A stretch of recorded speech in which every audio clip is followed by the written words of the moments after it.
Hi అండి అందరికీ. ఈరోజు వ్లాగ్ ఏంటంటే మా బాబు నామకరణం అనమాట. మేము నామకరణాన్ని ఎక్కడ చేసాం, ఏ టెంపుల్లో చేసాం, ఏం పేరు పెట్టామనేది ఈ వ్లాగ్లో చెప్తాను. సో మేము నామకరణాన్ని నెల్లూరులో ఉన్న పెన్నా నది పక్కన ఉన్న శివాలయంలో చేసామన్నమాట. ఎందుకు మేము ఆ టెంపుల్లోనే చేసామంటే మా అత్తమ్మకు ఆ టెంపుల్ అంటే సెంటిమెంట్ అనమాట. అందుకే మేము ఆ టెంపుల్లో చేసాము. సో లైటింగ్ తక్కువ ఉండొచ్చు, ఏమనుకోకండి. అంటే టెంపుల్లో కదా, అంత లైటింగ్ లేదు వీడియోలో. ఇంకా మేము మా బాబుకి ఏం పేరు పెట్టామంటే మణిత్ లేకాంష్ అనే పేరు పెట్టాము. ఈ పేరు ఎలా అనిపించిందో కమెంట్ బాక్స్లో ఖచ్చితంగా కమెంట్ చేయండి. సో మణిత్ లేకాంష్ అని ఎందుకు పెట్టామంటే మణిత్ అనేది మేము ఎప్పటి నుంచో అనుకున్న పేరే, కానీ లేకాంష్ అనేది నక్షత్రం ప్రకారం లీ, లు, లే, లో అనే అక్షరాలతో పెట్టమని చెప్పారు. అందుకే మేము లేకాంష్ అని పెట్టాము. ఇంకా మేము ఇంకా చాలా పేర్లు అనుకున్నామండి.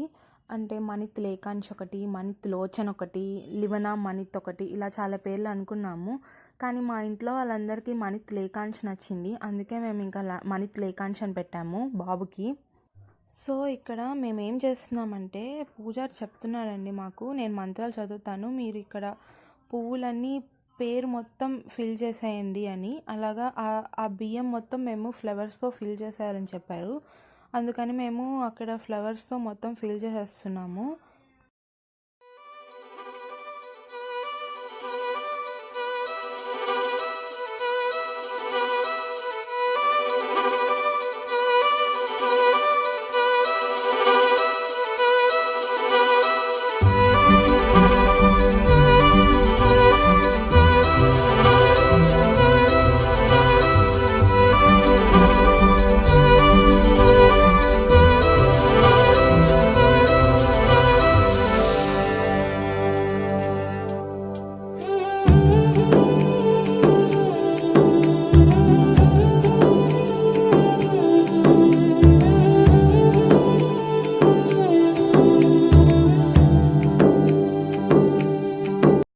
ముందుగా పేరు తండ్రి చెప్పాలంటండి బాబుకి.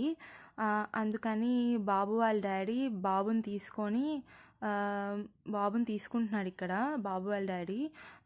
సో ఇప్పుడు తన చెవులో చెప్తున్నాడు 3 సార్లు మణిత్ లేకాంష్ అని.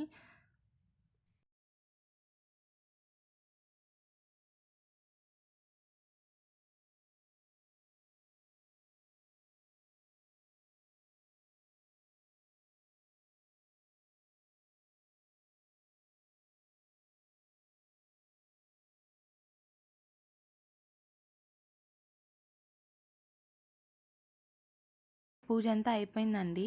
అయిపోయిన తర్వాత పూజారి బాబు కొంచెం తేనె నాలుగుకి రాయమని చెప్పారు. అందుకని ఫస్ట్ వాళ్ళ నాన్నమ్మ చేత పెట్టించమని చెప్పారు. అందుకని ఫస్ట్ వాళ్ళ నాన్నమ్మ పెడుతుందండి అక్కడ. ఆ తర్వాత వాళ్ళ నాన్నమ్మ పెట్టేశాక వాళ్ళ అమ్మమ్మ చేత పెట్టించమని చెప్పారు. తర్వాత వాళ్ళ అమ్మమ్మ పెడుతుందండి ఇక్కడ. వాళ్ళ అమ్మమ్మ కూడా పెట్టేశాక తర్వాత వాళ్ళ డాడీ చేత పెట్టించమని చెప్పారు.